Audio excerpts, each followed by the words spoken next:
Berta, Cece Henny, dan semuanya, mari kita datang kepada Tuhan, kita memuji Tuhan. Roh Kudus, kiranya Kau yang beracara dari awal hingga akhir pelayanan ini. Setiap orang yang datang diberkati, dijamah, dilawat oleh Roh-Mu yang kudus dalam nama Tuhan Yesus. Amin. Mari kita naikkan pujian ini, biarlah ini adalah doa setiap kita. Ku mau menyenangkan-Mu, Tuhan, bentuklah hati ini jadi bejana untuk hormat-Mu, cemerlang bagai emas murni. Tuhan, ku serahkan hatiku, semua ku berikan padamu. Kuduskan hingga dulu selalu, agar aku menyenangkan-Mu, menyenangkan-Mu, serahkan-Mu. Hanya itu kerinduanku, menyenangkan-Mu, senangkan hati-Mu. Hanya itu kerinduanku. Inilah doa setiap kami.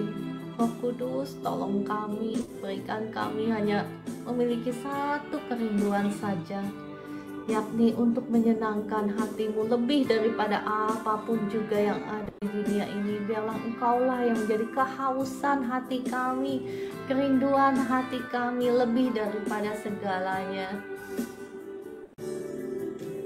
Tuhan, ku menyenangkan-Mu, Tuhan, bentuklah hati ini jadi bejana untuk hormat-Mu, cemerlang bagai emas murni. Menyenangkan-Mu, senangkan-Mu, hanya itu kerinduanku. Menyenangkan-Mu, senangkan-Mu, hanya itu kerinduanku. Menyenangkan-Mu, senangkan-Mu, hanya itu kerinduanku.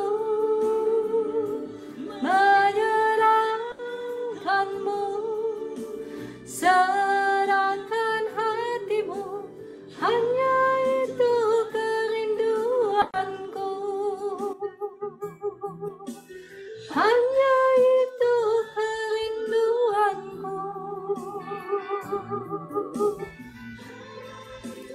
Kerinduanku. Ya Tuhan, inilah kerinduan setiap kami. Mungkin banyak tantangan, pergumulan dalam kehidupan kami, tetapi biarlah satu tetap kerinduan hati setiap kami, yakni untuk menyenangkan hati-Mu. Mari Bapak Ibu kita kembali naikkan pujian ini sungguh-sungguh dari hati kita yang paling dalam. Biarlah Roh Kudus menolong setiap kita. Tuhan, ku mau menyenangkan-Mu, Tuhan, bentuklah hati ini ku bejana untuk hormat-Mu, cemerlang bagai emas murni. Tuhan, ku serahkan hatiku, hidupku juga memberikan padamu. Kuduskan hingga tulus selalu, agar aku menyenangkanmu, menyenangkanmu, senangkanmu. Hanya ini kerinduanku, menyenangkanmu, senangkan hatimu. Hanya ini kerinduanku.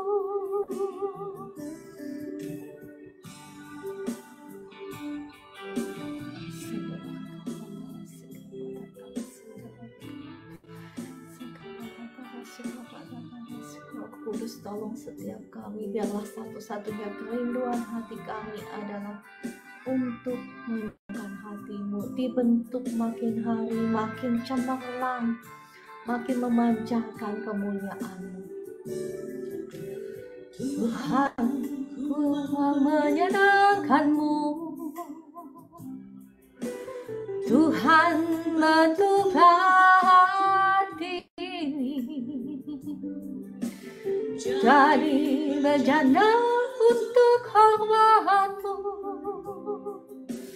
cemerlang bagai emas murni, menyenangkan-Mu, senangkan-Mu. Hanya itu kerinduanku, menyenangkan-Mu, senangkan hatimu. Hanya itu kerinduanku, menyenangkan-Mu, senangkan-Mu. Hanya itu kerinduanku, menyenangkan-Mu, senangkan hatimu. Hanya itu kerinduanku, hanya itu kerinduanku, hanya itu kerinduanku.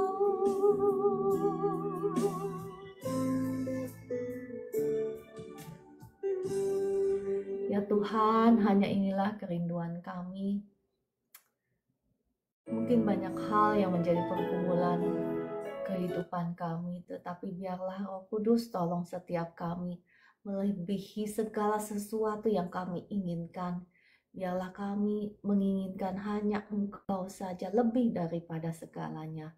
Dan saat ini kami ucap syukur Bapa di surga, Tuhan Yesus Roh Kudus, kalau pagi hari ini kami boleh sama-sama kembali berkumpul online untuk sama-sama mendengarkan suara firman-Mu. Mari Roh Kudus, kiranya Engkau yang menaruh kata-kata-Mu di bibir mulut hamba-Mu ini. Dan Roh Kudus, tolong lawatlah setiap kekasih-kekasih-Mu yang ada di live streaming ini. Engkau yang sedang berbeban berat, Engkau yang sedang khawatir, Engkau yang sedang cemas saat ini.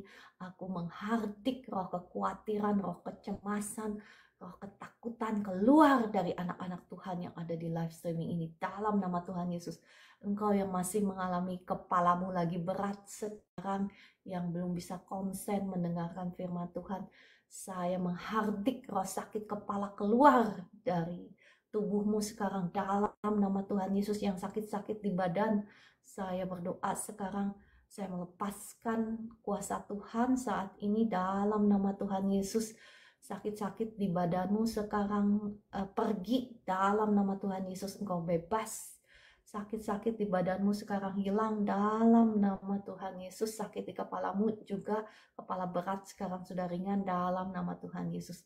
Terima kasih Roh Kudus, Engkau yang beracara, Engkau yang berkuasa, Engkau yang menerangi setiap mata hati dari anak-anak-Mu yang ada di tempat ini, sehingga setiap kami boleh mengerti firman-Mu dalam nama Tuhan Yesus. Engkau yang lagi sakit di lambung saat ini. Saya berdoa asam lambungmu normal, roh sakit lambung aku usir keluar dalam nama Tuhan Yesus. Sakit di lambungmu sekarang sembuh dalam nama Tuhan Yesus. Amin. Ya, puji Tuhan, Bapak Ibu yang dikasihi Tuhan. Shalom, selamat pagi. Ada Ibu Evi, ada Ibu Elita Tarigan, Cece Heni, Ibu Eli, ya, dan Kakak Dewi, semuanya. Selamat pagi semuanya. Tadinya saya mau melanjutkan, topik tentang ibadah di Perjanjian Lama dan korelasinya dengan kita saat ini. Cuman saya pikir takut Bapak Ibu bosen ibadah melulu nih ya Ibu Ciara. Ada yang bosen? Oke, jadi saya ganti topik ya. Nanti besok-besok baru saya lanjutkan lagi dengan ibadah. Seperti apa sih ibadah yang sesungguhnya? Karena kalau Bapak Ibu mau kita belajar ya sebentar bahwa banyak hal, banyak kesusahan, banyak kebinasaan terjadi oleh karena kita meninggalkan Allah kita, oleh karena kita tidak beribadah kepada Allah kita meninggalkan Allah kita dan beribadah kepada Allah-Allah yang lain.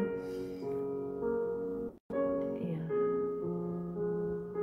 Jadi kenapa ibadah itu penting, dan kita sudah mendengar begitu banyak janji Tuhan kan mengenai ibadah, bagaimana Tuhan membedakan orang-orang yang sungguh-sungguh beribadah kepadanya dan yang tidak. Oke, saat ini topiknya adalah bagaimana Allah memulihkan umatnya. Ya, nggak apa-apa ya Ibu Esther, internetnya putus-putus. Diberkatilah internet semua Bapak Ibu, lancar dalam nama Tuhan Yesus. Apakah ibadah mesti ke gereja? Nah Bapak Ibu, boleh dikepoin ya, saya punya siaran ulang yang kemarin-kemarin tentang ibadah. Bapak Ibu bisa lihat di profil TikTok saya, di situ ada link untuk siaran ulangnya. Jadi Bapak Ibu tahu bagaimana janji Tuhan untuk orang-orang yang beribadah dan bagaimana Tuhan akan membedakan antara umat yang beribadah dan yang tidak.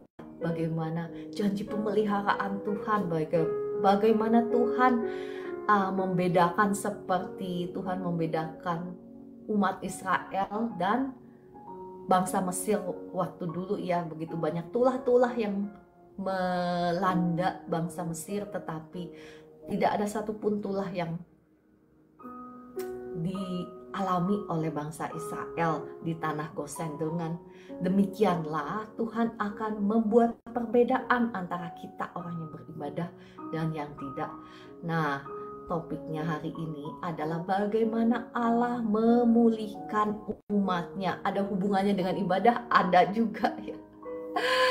Ya, tadi kan saya sudah katakan di awal bahwa banyak sekali penderitaan yang umat Tuhan alami oleh karena masalahnya karena mereka meninggalkan Tuhan, nggak sungguh-sungguh beribadah kepada Tuhan. Oke, saya mau ngajak Bapak Ibu melihat dari 2 Tawarik 30 ayat 8. 2 Tawarik 30 ayat 8. Saya bacakan ya. Sekarang janganlah tegar tengkuk seperti nenek moyangmu.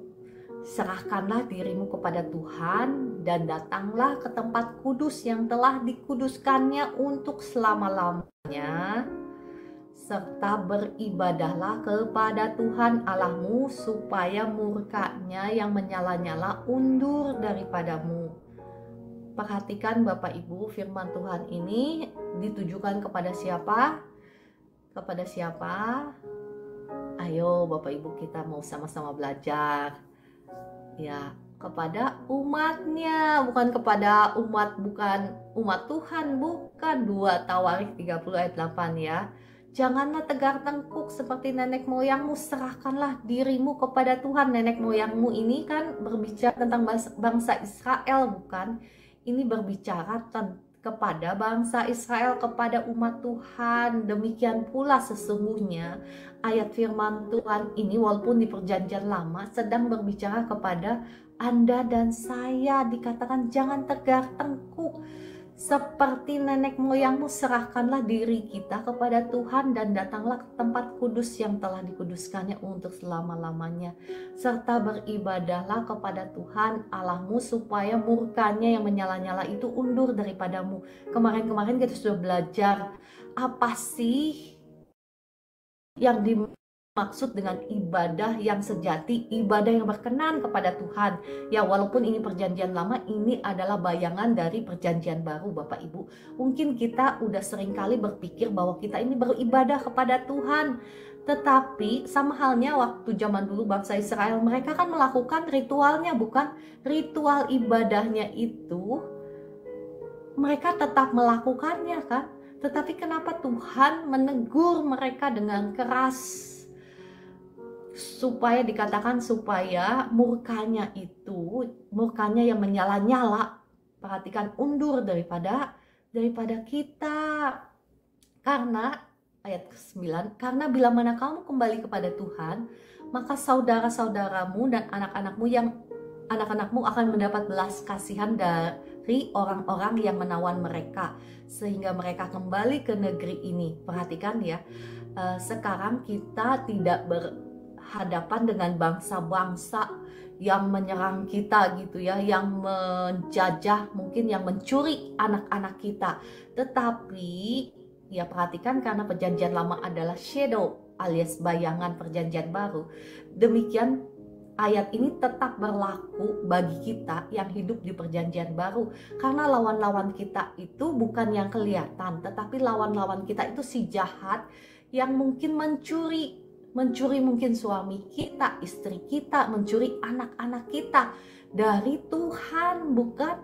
Mencuri perhatian mereka, kasih mereka, cinta mereka tidak lagi kepada Tuhan tetapi kepada dunia, kepada segala sesuatu yang ada di dunia.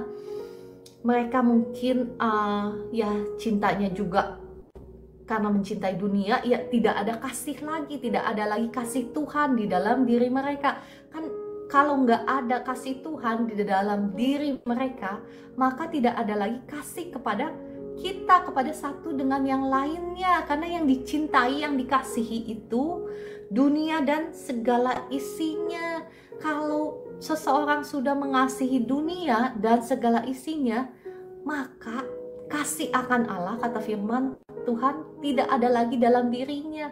Yang ada hanyalah kasih terhadap diri sendiri dan terhadap dunia. Dan kalau orang-orang seperti itu, ya akibatnya, konsekuensinya adalah kebinasaan, Bapak Ibu. Ya mungkin sekarang mari kita perhatikan ya keluarga kita, pasangan kita, anak-anak kita, apakah sedang ditawan oleh musuh-musuh kita.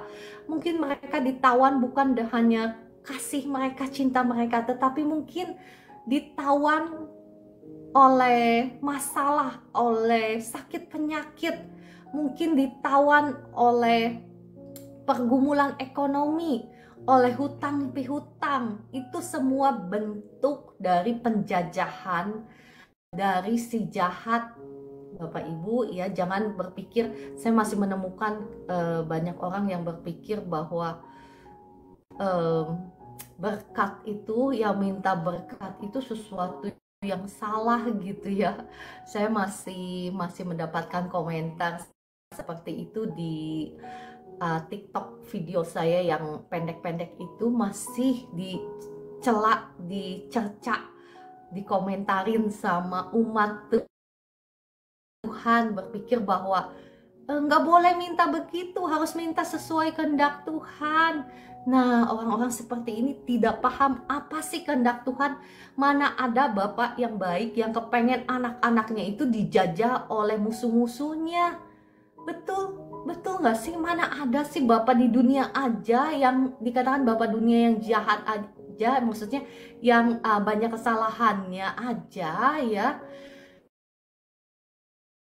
tidak mau melihat anak-anaknya itu dijajah oleh musuh-musuh, oleh penderitaan, oleh sakit penyakit, oleh kemiskinan, kemelaratan, bukan? Apalagi Bapak kita yang di surga. Nah, saya bingung pemahaman yang seperti ini kok masih ada gitu di umat Tuhan. Ya, makanya saya terpanggil Bapak Ibu, saya terpanggil untuk memberitakan kebenaran supaya kita semua itu ya mengetahui kebenaran, mengetahui kebohongan si jahat, bukan begitu? Nah, oke, kembali lagi ya. Tadi sampai mana? 2 Tawarik 30 ayat 9. Maka perhatikan saudara-saudaramu, anak-anakmu akan mendapat belas kasihan dari orang-orang yang menawan mereka. Perhatikan, ini zaman perjanjian baru ya, orang-orang yang menawan mereka. Tetapi di sini adalah musuh-musuh kita.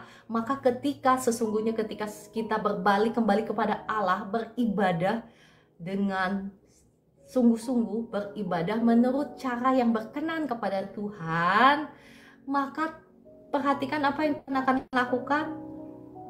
Tuhan akan, saya bacakan lagi ya. Maka saudara-saudaramu dan anak-anakmu akan mendapat belas kasihan dari orang-orang yang menawan mereka. Perhatikan, bahkan musuh-musuh kita itu ada di tangan Tuhan. Ya kan? Musuh-musuh kita itu ada di tangan Tuhan. Luar biasa kan? Kalau kita sungguh-sungguh kembali beribadah kepada Tuhan, musuh-musuh kita itu ada di genggamannya Tuhan. Dengan mudah Tuhan akan bisa membalikkan keadaan kita. Kuncinya itu, apakah kita sungguh-sungguh mau kembali kepada Tuhan, beribadah menurut cara yang benar, menurut cara yang berkenan kepada Tuhan. Jangan ibadah yang agamawi seperti kemarin-kemarin saya sudah bahas panjang lebar kali tinggi, ya kan? Puji Tuhan ya. Firman Tuhan ini nyambung ya sama yang kemarin. Jadi ketika saya membahas firman Tuhan ini, Bapak Ibu udah nyambung. Berarti yang ngomongin sama Ibu Ciara itu bukan ibadah agamawi, karena ibadah agamawi itu dibenci sama Tuhan, bukan?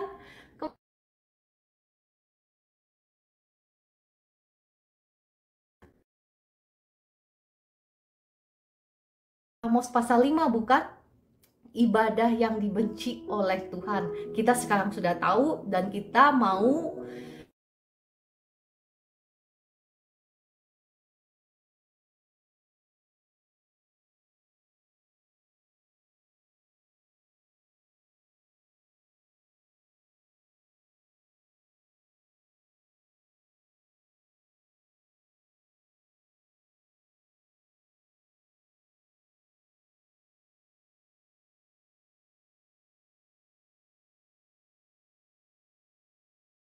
kecil, hal yang kecil.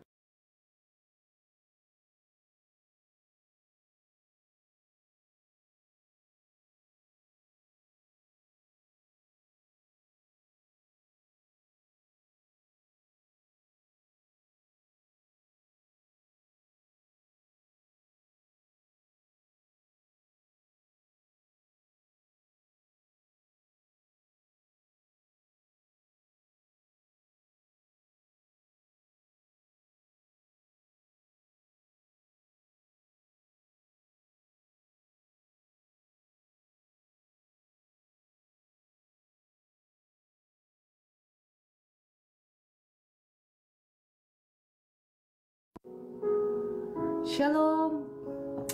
Suara saya sudah bisa didengar? Apakah sudah nyambung kembali? Shalom. Apakah sudah nyambung? Masih putus kah? Shalom Bapak Ibu. Udah nyambung? Mohon maaf ya. Aduh, saya itu internet ada 4 Bapak Ibu, tapi bisa kompak. Bisa-bisanya kompak. Internet 4 itu bisa-bisanya kompak. Sekarang sudah ada suara ya, puji Tuhan. Ya mohon maaf ya, mohon doanya juga. Saya ada internet 4, bisa kompak, 3-3-nya off, yang satunya jadi bermasalah semua, yang satunya on and off. Jadi mohon maaf ya, sudah dilaporkan tetapi masih begitu ya. Oke, Kakak Raden Lombok, saya mengasihi engkau ya, karena Tuhan Yesus juga mengasihi engkau. Saya mengasihi setiap Bapak Ibu yang masuk ke live streaming ini. Apakah kau percaya kepada Tuhan Yesus atau enggak ya? Saya tetap mengasihi dan menghormati kepercayaan Bapak Ibu semua. Oke, kita kembali lagi. Tadi sampai mana ya saya ngomong ya? Oke. Nah, kita mau belajar lebih lagi di 2 Tawarik 30 ayat 14. Bagaimana caranya, tadi topik yang dari awal saya bagikan, bagaimana caranya Allah memulihkan umatnya ya. Allah memulihkan umatnya ketika yang pertama kita kembali kepada Tuhan dan kita mau beribadah sungguh-sungguh kepadanya ya. Dan yang kedua, kita mau membuang berhala dari hidup kita dan menguduskan diri kita. Bapak Ibu, kita mau baca dari 2 Tawarik 30 ayat 14. Lalu bangunlah mereka menjauhkan mesbah-mesbah yang ada di Yerusalem, juga semua mesbah korban ukupan disingkirkan dan dibuang ke lembah Kidron. Ayat yang ke-15, kemudian disembelihlah domba Paskah pada tanggal 14 bulan kedua. Maka para imam dan orang-orang Lewi merasa malu, lalu menguduskan dirinya dan membawa korban bakaran ke rumah Tuhan. Ya, ini berbicara ketika bangsa Israel mau kembali kepada Tuhan ya. Apa yang mereka lakukan, mau sungguh-sungguh beribadah kepada Tuhan. Yang pertama yang mereka lakukan itu mereka membuang semua berhala-berhala yang ada dalam hidup mereka. Nah, sekali lagi Bapak Ibu, berhala-berhala pada saat ini bukanlah berhala-berhala seperti patung-patung zaman dulu ya. Sekali lagi, mari Roh Kudus Engkau yang menolong setiap kekasih-kekasihmu yang ada di live streaming ini. Kalau tanpa kita sadari, kemungkinan mungkin ada roh-roh, maksud saya ya, sebentar ya. Oke, sebentar ya.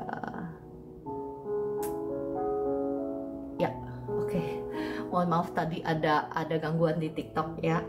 Jadi kalau tanpa kita sadari Bapak Ibu, ada berhala-berhala, ada sesuatu yang kita lebih kasihi, lebih cintai dibandingkan kita mengasihi Tuhan. Ya, kalau pada zaman sekarang kemungkinan ya paling banyak orang itu menghambakan dirinya dengan apa? Dengan uang ya, paling banyak. Saya tidak menuduh, mohon maaf ya, karena saya juga berasal dari situ, pernah dari situ Bapak Ibu. Jadi apa yang saya sampaikan ini ya, kita real aja ya, praktek sehari-hari yang kita hadapi setiap hari. Yakni biasanya seringkali kita khawatir, kita cemas akan apa yang kita makan, minum, pakai, bukan?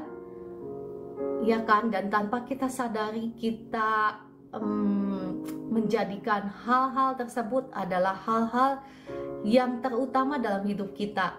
Jadi yang kelihatan itu yang kita andalkan, bukan? Ya mungkin cuman saya ya, cuman saya kah? Ya, saya percaya apa yang saya sampaikan itu nyambung ya sama Bapak Ibu ya. Seringkali bukan kita khawatir, kita cemas akan apa yang kita butuhkan sehari-hari, akan apa yang kita makan, minum, pakai, bukan? Sehingga kita lebih percaya dengan apa yang kelihatan, bukan? Daripada kita percaya kepada Tuhan yang berjanji bahwa Dia akan memelihara, bahkan Dia akan memberkati kita, bukan? Ya kan, seringkali kita lebih percaya akan rekening bank kita daripada firman Tuhan yang berjanji bahwa Tuhan adalah gembala kita dan Dia tidak akan membiarkan kita kekurangan, bukan? Seringkali seperti itu. Nah, ketika kita menggeser hati kita, kepercayaan kita dari kepada Tuhan dan kepada yang kelihatan, maka sesungguhnya itu adalah berhala-berhala dalam hidup kita. Seringkali mungkin ya saya melihat ya dari teman-teman, dari lingkungan, bagaimana mereka mungkin bukan apa yang dimakan, diminum, pakai ya, tetapi mungkin hal-hal lain seperti keinginan untuk dipuji, keinginan untuk sesuatu yang dibanggakan gitu ya. Nah, ketika kita memiliki hati seperti itu, sesungguhnya mari Roh Kudus kiranya Engkau yang menolong setiap kami, menelaah setiap kami, membedah hati kami. Jikalau ada hal-hal lain yang kami lebih utamakan dibandingkan Engkau ya Tuhan, Roh Kudus kiranya Engkau yang menolong setiap kami.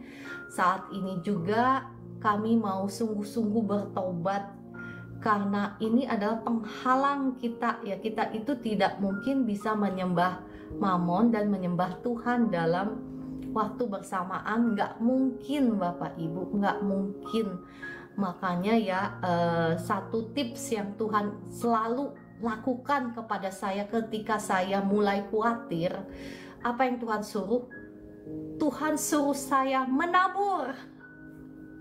Bapak Ibu bayangin, pada saat saya mulai khawatir, tahu nggak khawatir itu kalau ngelihat rekening bank udah tipis nih, belum ada income, belum ada penghasilan. Apa yang Tuhan suruh saya lakukan? Dengan jelas ya, kasih sama ini gitu. Jadi kalau Tuhan suruh ngasih itu jelas. Kemarin saya sharing sama Ibu Esther ya, Bu Esther, saya ini disuruh sama Tuhan ngasih sama Dia. Suruh ngasih itu, ngasih duit saya yang ini nih, duit yang saya sayangin gitu. Ya itu biasanya itu yang Tuhan suruh saya lakukan ketika saya mulai khawatir, mulai jantung saya mulai begini-begini ya karena khawatir. Jadi apa yang Tuhan suruh lakukan? Nabur, kasih tuh duit itu. Maksudnya itu saya tahu supaya Tuhan mau saya nggak bergantung dengan yang kelihatan. Tuhan suruh saya itu bergantung sama Tuhan, sama firman-Nya sebagai sumber dan pemelihara ya. Nah demikian juga Bapak Ibu ya, engkau ya saya tidak menyuruh engkau untuk ngasih gitu, nabur, enggak ya. Tapi kalau Tuhan suruh, kalau engkau mulai khawatir, itu tandanya engkau lebih percaya dengan yang kelihatan daripada engkau percaya sama Tuhan yang sudah berjanji akan memeliharamu, yang sudah berjanji tidak sekali-kali Dia akan meninggalkan engkau, ya kan? Oke, kita lanjutkan ya. Saya baca di 2 Tawarik 30 ayat 15. Kemudian disembelihlah domba Paskah pada tanggal 14 bulan kedua. Maka para imam dan orang-orang Lewi merasa malu lalu menguduskan dirinya. Ya tadi barusan kita sudah baca. Nah,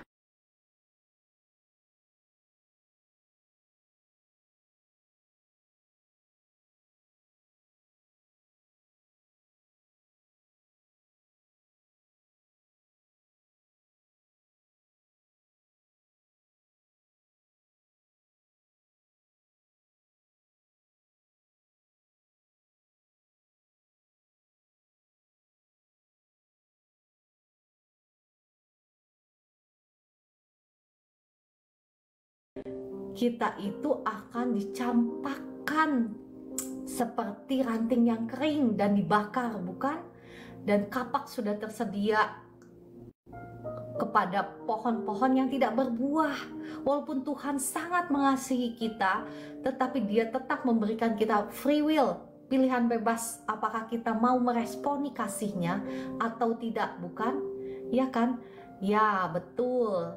Tetapi dengan perbuatan baik kita kita tidak akan bisa masuk surga. Ya, saya perhatikan Bapak Ibu, saya membagikan firman itu, membagikan firman secara menyeluruh supaya Bapak Ibu paham ya, jangan mengambil dari satu sisi saja. Jadi saya bagikan menyeluruh, jadi supaya Bapak Ibu paham bahwa kita tidak akan mungkin bisa menguduskan diri tanpa darah Yesus. Jadi kita tidak mungkin bisa diterima tanpa darah Yesus. Perbuatan baik kita itu seperti kain kotor, tetapi perbuatan baik kita itu penting. Itu adalah respon bahwa kita percaya kepada Tuhan Yesus. Nah, pertanyaannya bagaimana caranya supaya kita menguduskan diri dengan darah Yesus ini, bukan? Ya kan? Di sini kita melihat bahwa bagaimana Allah memulihkan umatnya, yakni yang pertama ketika kita kembali sungguh-sungguh beribadah kepada Tuhan. Yang kedua, ketika kita membuang berhala-berhala dari hidup kita.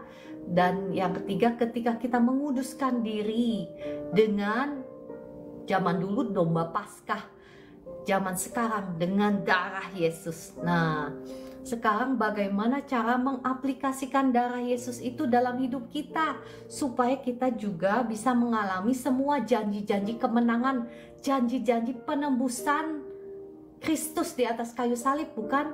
Janji-janji penebusan apa? Ayo Bapak Ibu, bisa diulangi Bu, tadi putus, ini baru ada suara. Aduh, mohon maaf sekali lagi ya, mohon maaf. Wah, tadi sampai mana ya? Oke. Mohon maaf ya Bapak Ibu, sekali lagi internet saya lagi di kontak sama providernya, dan mereka lagi cari tahu kenapa masalahnya. Coba bayangin Bapak Ibu, ada 4 internet, 3-tiganya bisa kompak mati dan satunya on and off kayak ini. Ya, mohon bantu dukungan doanya ya Bapak Ibu. Terima kasih, penebusan dosa. Oke, ya. Jadi saya lanjutkan lagi ya dari 2 Tawarik 30 ayat 15. Jadi bagaimana caranya Allah memulihkan umatnya? Yang pertama, kita kembali kepada Tuhan dan sungguh-sungguh beribadah kepada Tuhan. Yang kedua, kita membuang berhala-berhala dari hidup kita dan menguduskan diri, seperti di 2 Tawarik 30 ayat 15. Kalau zaman dulu mereka menggunakan domba Paskah, tetapi sekarang kita ada darah Kristus ya. Nah, walaupun perbuatan baik kita penting ya, tetapi perbuatan baik kita itu seperti kain kotor di hadapan Allah. Jadi kita tidak bisa hanya membawa perbuatan baik kita, tetapi kita harus menggunakan darah Kristus supaya kita bisa menguduskan diri. Nah, pertanyaannya bagaimana caranya kita menguduskan diri, bukan? Ya, tadi sudah dikatakan pakai darah Yesus. Cara pakai darah Yesus itu seperti apa? Ya, karena kita tidak akan mungkin bisa menikmati semua karya penebusan di atas kayu salib kalau kita tidak menguduskan diri kita dengan darah Yesus. Yang biasa kita tahu kan, kita ngeklaim seperti yang saya sudah share kan. Kita klaim misalnya, oleh darah Yesus saya sudah dibebaskan, saya sudah diampuni, saya sudah diselamatkan, saya sudah disembuhkan. Betul, diselamatkan ini kata aslinya Bapak Ibu, itu bukan hanya selamat kekal masuk surga ya. Sekali lagi, kata asli dari Injil keselamatan itu mencakup segala sesuatu karya penebusan Kristus di atas kayu salib. Itu termasuk apa aja? Itu termasuk di Ulangan 28. Jadi tentang kesehatan, perlindungan, kemakmuran, kesejahteraan, itu semua kepenuhan, segala kelimpahan yang Tuhan Yesus katakan di Yohanes 10 ayat 10, aku datang memberikan engkau hidup dengan segala kelimpahannya. Itu semua karya penebusan Kristus di atas kayu salib. Itu sudah terjadi dan sudah terjadi dan sudah selesai. Namun yang mungkin nggak semuanya belum kita nikmati karena kita harus melakukan peperangan rohani. Nah, saya sudah share bagaimana cara peperangan rohani, kita menggunakan darah Yesus, bukan? Nah, nyambung kan dengan firman Tuhan yang saya bagikan hari ini kan? Nah, cara pakai darah Yesus seperti apa? Selain kita ngeklaim seperti yang saya barusan ngomong, dengan darah Yesus saya sudah dibebaskan, misalnya saya sudah diampuni, saya sudah diselamatkan, saya sudah diberkati, semua kutuk-kutuk dosa sudah hancur, sudah patah, misal ya. Selain kita ngeklaim seperti itu, seperti yang kita semua sudah tahu ya kan, yang tertulis di Roma 10 ayat 10 itu, dengan hati kita percaya, dengan mulut kita mengaku, maka kita dibenarkan. Dibenarkan itu diselamatkan ya, diselamatkan. Jadi kita mengalami kemenangan itu, kita mengalami janji Tuhan itu. Tetapi ada satu bagian yang sangat penting yang seringkali kita umat Tuhan itu nggak paham, yakni di 1 Yohanes 1 ayat 5 ya. Saya mengajak Bapak Ibu melihat di 1 Yohanes 1 ayat 5. Dengan cara kita hidup di dalam terang. Ketika kita hidup di dalam terang, maka darah Yesus itu yang akan menyucikan kita otomatis. 1 Yohanes 1 ayat 5 ya, saya bacakan mulai dari ayat kelima. 1 Yohanes 1 mulai dari ayat 5. Dan inilah berita yang telah kami dengar dari Dia dan yang kami sampaikan kepada kamu, Allah adalah terang, dan di dalam Dia sama sekali tidak ada kegelapan. Jika kita katakan bahwa kita beroleh persekutuan dengan Dia, Dia itu Kristus, namun kita hidup di dalam kegelapan, kita berdusta dan kita tidak melakukan kebenaran. Ayat ke-7, tetapi jika kita hidup di dalam terang, sama seperti Dia ada di dalam terang, maka kita beroleh persekutuan seorang dengan yang lain. Dan perhatikan, darah Yesus, anaknya itu, menyucikan kita daripada segala dosa. Perhatikan Bapak Ibu, ketika kita hidup di dalam terang, maka darah Yesus itu otomatis menyucikan kita dari segala dosa. Iya kan? Selama ini kita cuma taunya ngeklaim, tapi kita nggak tahu apakah kita masih hidup di dalam kegelapan. Jangan sampai kita menjadi orang-orang yang ngeklaim oleh darah Yesus kita sudah dibebaskan, kita sudah disembuhkan, semua harga kutuk dosa kita sudah hancur, sudah patah.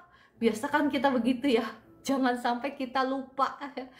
Ini hal yang sangat penting karena ngeklaim-klaiman kita itu ya, deklarasi-deklarasi kita itu tidak akan ada manfaatnya selama kita masih hidup di dalam kegelapan.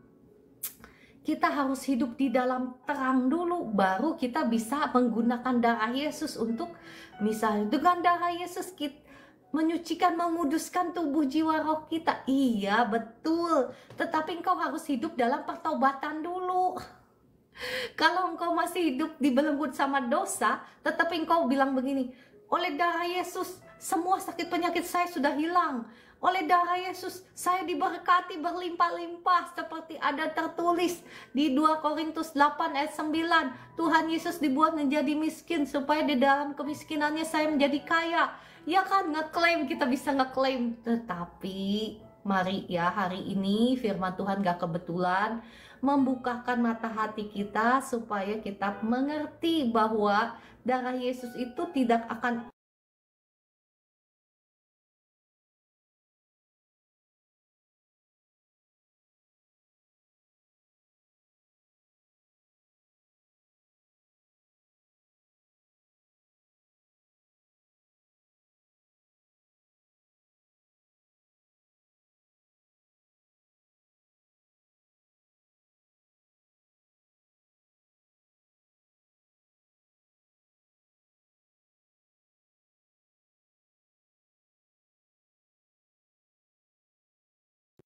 coba lihat. Udah kan? Udah ya? Oke, thank you Bu Esther. Bye-bye. Terima kasih, mohon maaf ya Bapak Ibu, mohon maaf sekali lagi, aduh mohon maaf. Terima kasih untuk kesabarannya Bapak Ibu yang baik sekali, kesabaran Kakak Orlando, terima kasih Kakak Dewi, ya Ibu Evi dan semuanya. Sampai mana ya tadi ya? Saya jadi lupa deh. Ibu Rine, terima kasih. Kakak Dewi, Ibu Evi, ya Kakak Orlando. Terima kasih untuk WA-WA-nya, info bahwa sudah putus ya. Aduh, mudah-mudahan ya hari ini ada perbaikan dari providernya. 1 Yohanes 1 ayat 5. Oh ya, thank you Bu Evi. Tentang hidup dalam terang. Seperti apa sih hidup dalam terang itu? Kita mau lihat di 1 Yohanes 1 ayat 5. Oh, oke. 1 Yohanes 2 ayat 9 ya Bapak Ibu. Ini adalah definisi hidup dalam terang. Tadi saya sudah kasih tahu ya bahwa barang siapa berkata bahwa ia berada di dalam terang, tetapi ia membenci saudaranya, ia berada di dalam kegelapan. Jadi kalau kita berkata kita hidup di dalam terang, berarti kita harus hidup di dalam kasih. Deklarasi-deklarasimu itu menggunakan darah Yesus akan menjadi powerful, akan menjadi berkuasa ketika engkau hidup di dalam kasih. Ini adalah kuncinya ya. Jadi kalau engkau mau doa-doamu berkuasa, doa-doamu didengar Tuhan, engkau mau nggak mau harus hidup di dalam kasih. Hidup dalam kasih itu sederhana. Kita mau mulai dari yang ada, dari rumah tangga kita, dari keluarga kita, dan sekali lagi kita tidak akan bisa mengasihi orang lain kalau kita belum menerima kasih Allah itu, ya kan? Mana mungkin kita bisa mengasihi orang lain kalau kita nggak punya kasih, iya kan? Sederhana kan? Nah, caranya bagaimana supaya kita bisa memiliki kasih? Mau nggak mau kita harus menerima dulu dari Tuhan Yesus, karena Tuhan itu adalah sumber kasih. Allah itu adalah kasih, Dia itu sang kasih. Jadi kita harus menerima dulu, mengerti bahwa kita ini harusnya binasa, kita ini harusnya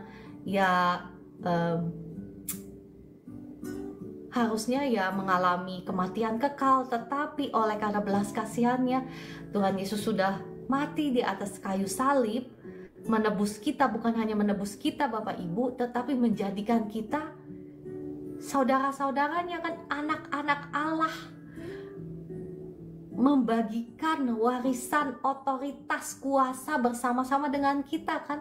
Bahkan dikatakan kita akan memerintah bersama-sama dengan Dia di zaman perjanjian, maksudnya di zaman penciptaan dunia baru, kan, Yerusalem baru, kita akan memerintah bersama-sama dengan Dia. Betapa luar biasanya kita yang harusnya binasa, kita yang diciptakan dari debu yang fana, tetapi Tuhan menjadikan kita anak-anaknya, pewaris tahta Allah dikatakan. Dengan demikian kita harusnya sudah mengerti bahwa kita ini dikasihi, kita ini dicintai. Nah, setelah kita menerima kasih Tuhan itu, baru kita bisa mengasihi orang lain. Kalau kita tidak punya kasih itu, apa yang kita bisa berikan kepada orang lain? Bukan? Kita harus menerima dulu kasih itu. Kita harus tahu bahwa Tuhan sungguh-sungguh mengasihi kita. Ya, saya pernah share, kan, bagaimana Tuhan memberitahukan kasihnya, memberikan hatinya ke dalam hati saya. Karena saya juga memang begitu ya, saya juga di raise up, maksudnya dilahirkan dari keluarga yang bukan, ya, papa sibuk, mama sibuk gitu ya. Jadi ya begitulah. Tetapi ya Tuhan kasih saya hatinya Dia taruh di hati saya, dan saya belum pernah merasakan kasih yang sedemikian besar ya, yang melampaui akal pikiran. Saya sayang sama anak saya aja mulai putus ya, mohon maaf ya. Sekarang apakah sudah nyambung? mulai lagi putus. Oh enggak ya? Oh ya, puji Tuhan kalau gitu lancar aja ya. Ya, jadi saya mau kasih tahu bahwa itulah kasih Tuhan, bahwa saya sayang sama anak saya aja itu nggak bisa dibandingkan dengan kasih Tuhan kepada saya. Jadi saya merasakan kasih Tuhan itu yang luar biasa dahsyat, gedenya luar biasa. Nah, ketika kita menerima kasih itu, baru kita bisa mulai mengasihi orang lain. Saat ini ya Bapak Ibu, saya nggak tahu apakah Bapak Ibu dari latar belakang keluarga yang mungkin belum pernah merasakan kasih orang tua atau kasih dari sesama. Tetapi datanglah kepada Tuhan, carilah Tuhan ya, karena Dia adalah sumber kasih. Dia adalah sumber dari segala sesuatu yang baik. Kalau engkau menerima kasih-Nya, engkau bisa mengasihi sesamamu. Dan engkau bisa menggunakan darah Yesus itu untuk mengklaim kemenangan Kristus menjadi kemenangan bagi hidupmu, ya kan?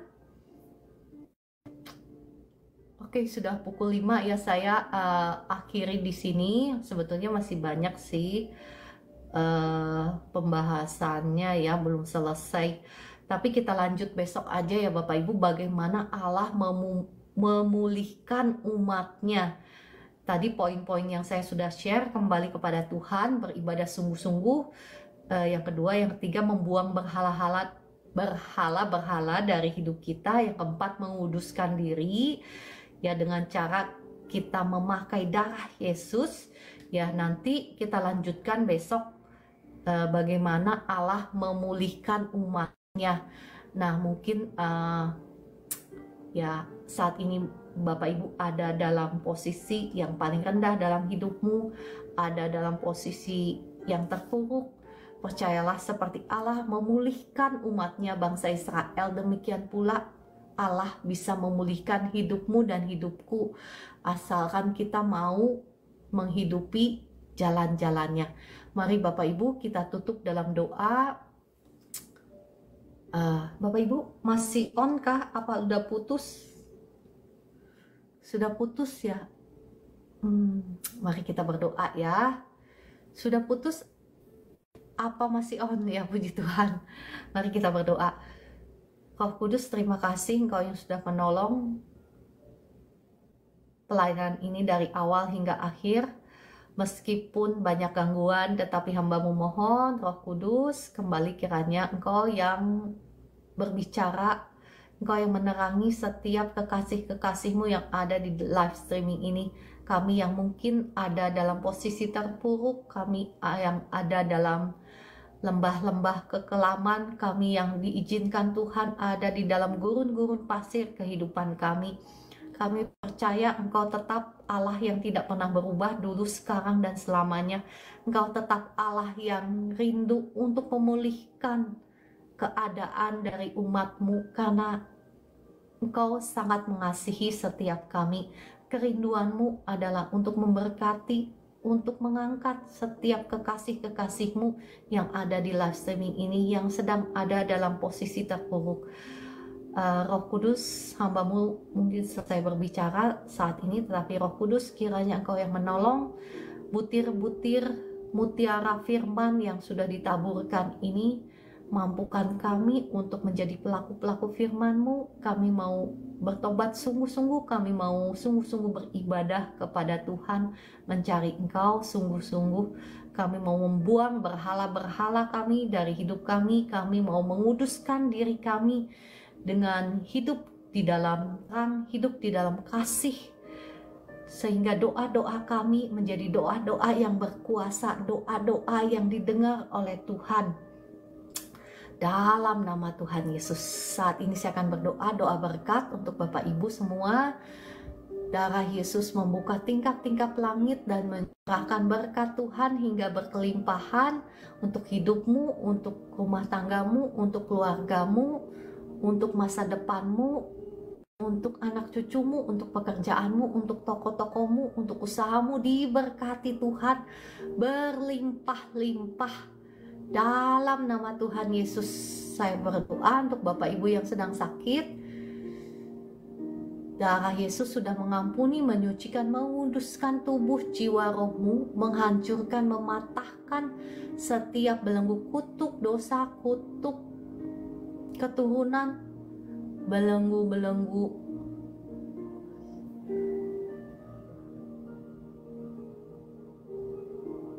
ya. Mohon maaf Bapak Ibu, ada gangguan tadi dari TikTok ya. Menghancurkan setiap belenggu-belenggu kutuk dosa, kutuk sakit, penyakit, penderitaan sudah hancur, sudah patah atas hidupmu dalam nama Tuhan Yesus. Jadilah engkau bebas sekarang. Kesembuhan mengalir. Roh Kudus, mari jamah dan lawat setiap anak-anak Tuhan yang ada di live streaming ini. Lawat dengan kuasamu sekarang dalam nama Tuhan Yesus. Ya, Bapak Ibu, apapun sakit penyakitmu, imani, percaya dengan iman, tangkap itu, saya sudah menerima kesembuhan dalam nama Tuhan Yesus. Amin, katakan seperti itu ya. Terima kasih Roh Kudus untuk jamahanmu, untuk lawatanmu atas anak-anak Tuhan di tempat ini. Ada kebebasan, ada kesembuhan, ada pemulihan, ada berkat Tuhan dalam nama Tuhan Yesus. Saya berdoa untuk Bapak Ibu yang sakit tumor, yang sakit cancer, saat ini darah Yesus sudah mengampuni, menyucikan, menguduskan tubuh, jiwa, rohmu, sudah menghancurkan, mematahkan setiap belenggu kutuk dosamu, kutuk sakit penyakitmu sudah hancur, sudah patah dalam nama Tuhan Yesus. Saya kutuki sel-sel cancer, sel-sel tumor sampai ke akar-akarnya mati dalam nama Tuhan Yesus, dan saya cabut keluar semua dalam nama Tuhan Yesus. Negatif tumor, negatif cancer dalam nama Tuhan Yesus. Ya Bapak Ibu yang tadi sudah mendengarkan firman Tuhan, ingat syaratnya supaya darah Yesus itu bisa berkuasa atas hidupmu, hidup di dalam kasih ya. Tadi saya sudah share syaratnya supaya darah Yesus itu berkuasa atas hidupmu. Engkau harus mau hidup di dalam kasih, lepaskan pengampunan, minta ampun sama orang yang sudah engkau sakiti. Engkau harus mau hidup di dalam kasih, ya, hidup di dalam pertobatan sehingga darah Yesus itu berkuasa dalam hidupmu. Ya, terima kasih Roh Kudus, terima kasih Tuhan Yesus. Saya melepaskan berkat kasih Tuhan, sukacita Tuhan, damai sejahtera Tuhan mengalir memenuhi hati dan pikiranmu dalam nama Tuhan Yesus. Ya, apapun kenyataannya, kebenarannya hanya satu, yakni firman Tuhan, bahwa oleh bilur darahnya engkau sudah dibebaskan, engkau sudah ya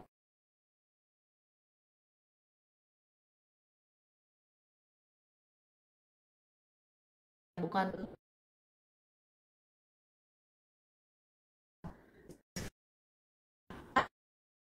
suara saya. Puji Tuhan ya. Ya puji Tuhan, bisa mendengarkah suara saya? Puji Tuhan ya. Bapak Ibu mohon responnya, bisa mendengar suara saya kah? Bisa mendengar suara saya kah? Ya puji Tuhan, terima kasih Roh Kudus, terima kasih Tuhan Yesus. Ya Bapak Ibu, nanti kapan-kapan saya akan sharekan ya bagaimana caranya kita menciptakan yang ada dari yang tidak ada. Ya, karena saya melihat, saya merasakan begitu banyak yang ada di sini, Bapak Ibu yang mengalami pergumulan ya, pergumulan ekonomi khususnya ya. Saya merasakan sakit penyakit juga ya, saya merasakan seperti itu. Nanti ya besok-besok kalau topik ini udah selesai ya, saya akan sharekan lagi bagaimana caranya kita menciptakan yang ada dari yang tidak ada. Oke. Saya akan mengajak Bapak Ibu kita naikkan pujian. Mari kita naikkan pujian.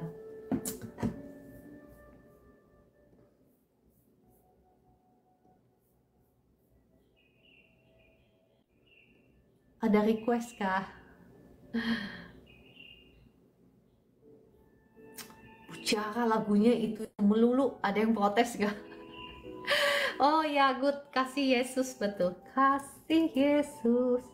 Yang seperti apa ya? Kasih Yesus banyak kayaknya. Mari kita.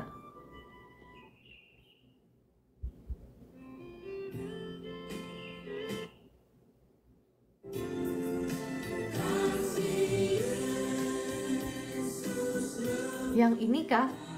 Atau kasih nanti ya. Coba saya cari ya.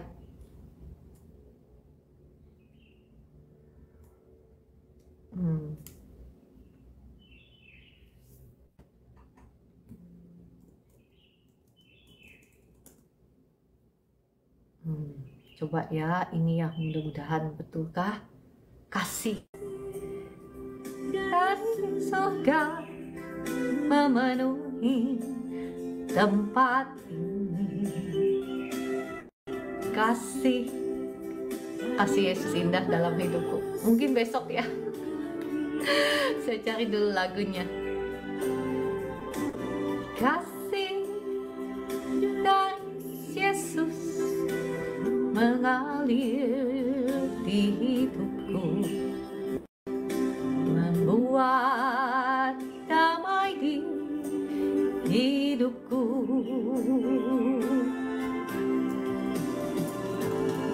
Alir kasih dari tempat tinggi, mengalir kasih dari Bapa,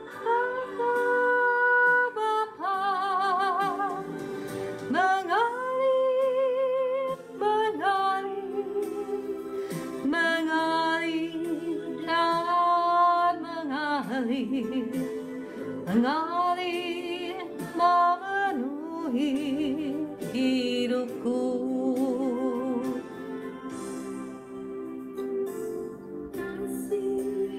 Dari surga memenuhi tempat ini, kasih dari Bapa surgawi. Kasih dari Yesus mengalir di hatiku, membuat damai di hidupku,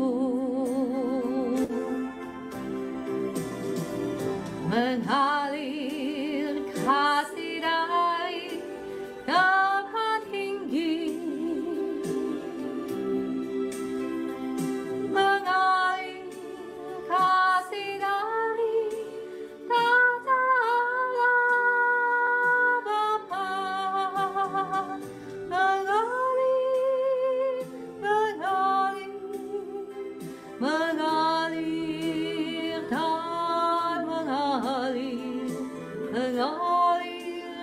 memenuhi hidupku.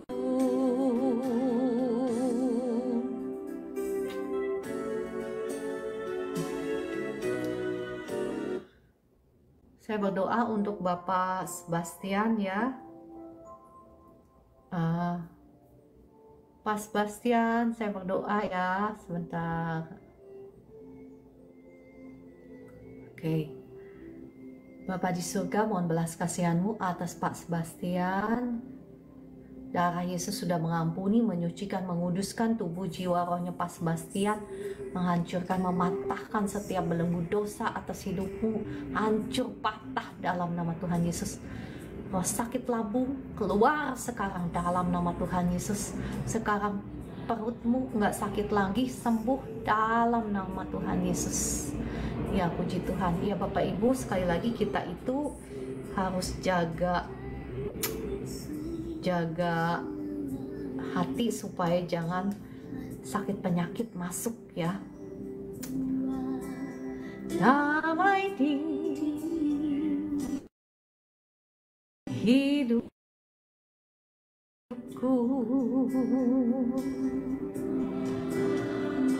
mengalir kasih dari tempat tinggi,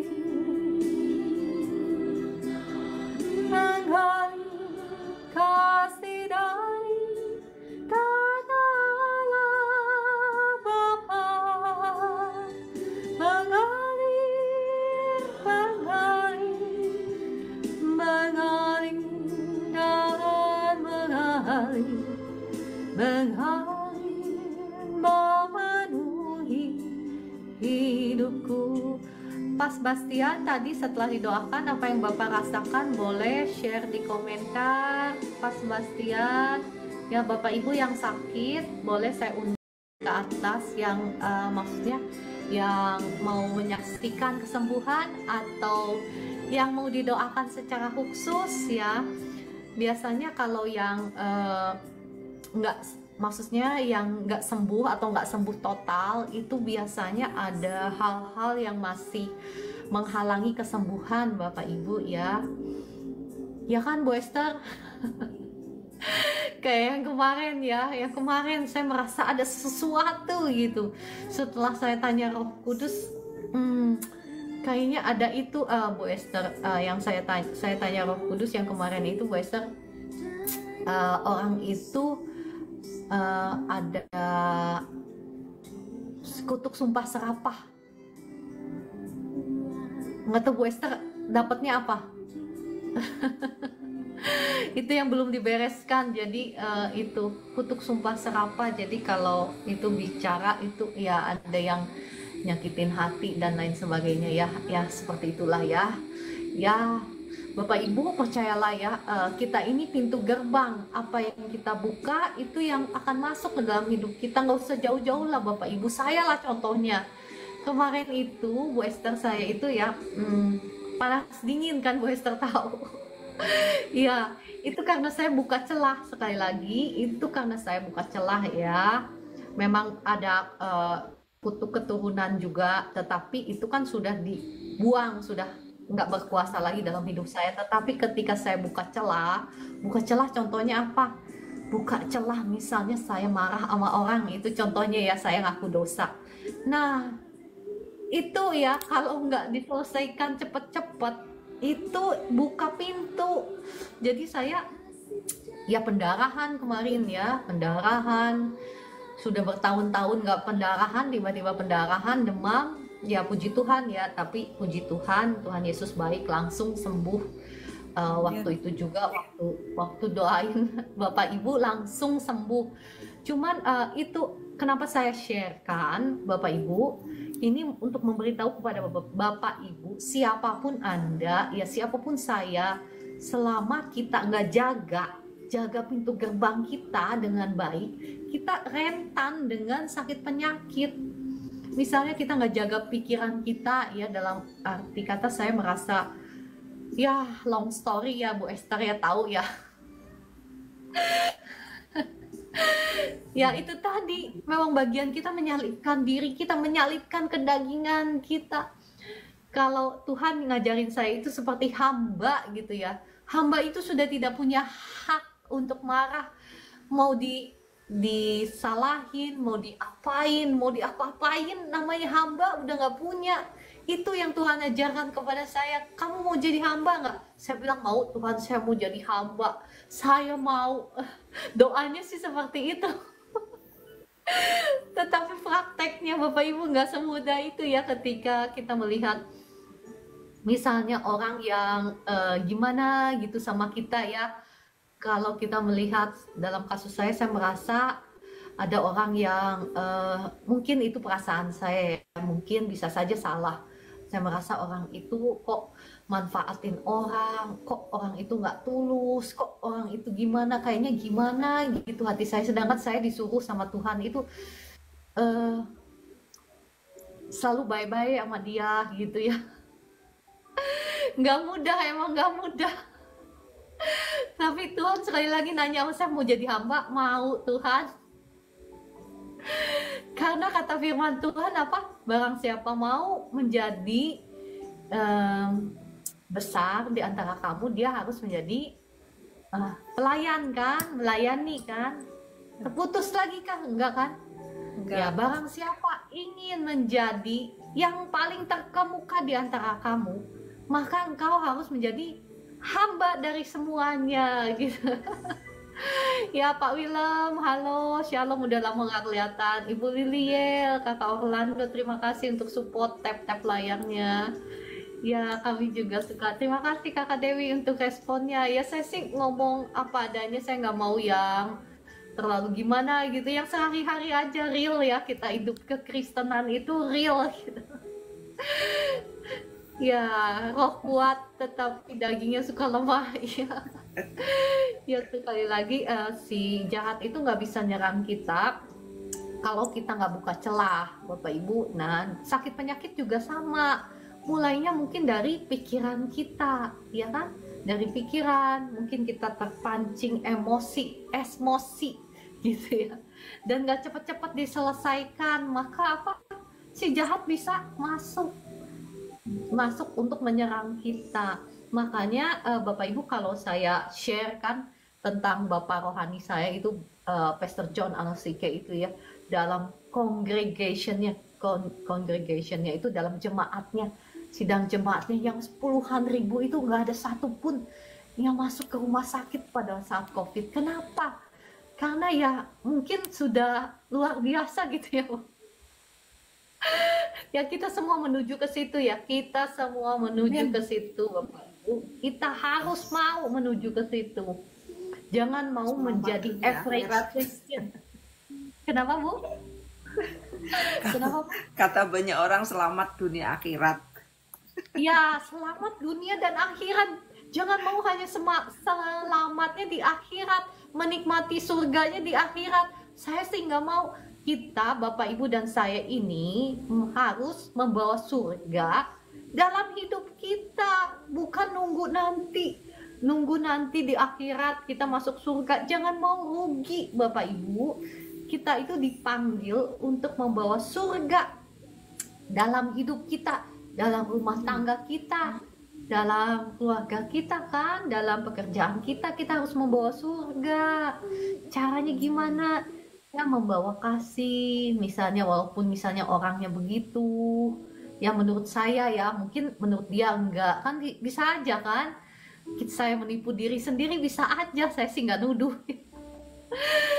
Ya, membawa surga itu mengasihi, mengampuni, mengasihi, terus tetap aja misalnya berbuat baik. Tuhan itu suruh saya ya, dukung dia walaupun dia begitu. Walaupun dia begitu, tetap engkau dukung pelayanannya tuh, tetap dukung, tetap kasih dia duit. Itu yang Tuhan suruh saya lakukan ya. Ngasihnya jangan setengah-setengah, yang terbaik lagi. Itu yang Tuhan suruh saya lakukan ya. Saya impartasikan kepada Bapak Ibu semua. Ya kan, Bapak Ibu mau membawa surga kan dalam hidupmu. Saya impartasikan. Mematikan daging ya, mematikan daging. Saya terima, kata Bu Esther. Iya, Bapak Ibu juga bilang begitu, saya terima. Iya kan, Bapak Ibu mau jadi yang terbesar bukan? Iya kan, mau jadi yang terbesar atau yang biasa-biasa saja? Iya dong, mau yang terbesar. Kalau mau yang terbesar, ada harga yang harus engkau bayar. Engkau harus menyalibkan dagingmu dan mengikuti teladan Kristus. Nanti ya saya bagikan bagaimana caranya kalau kita mau dimuliakan Tuhan.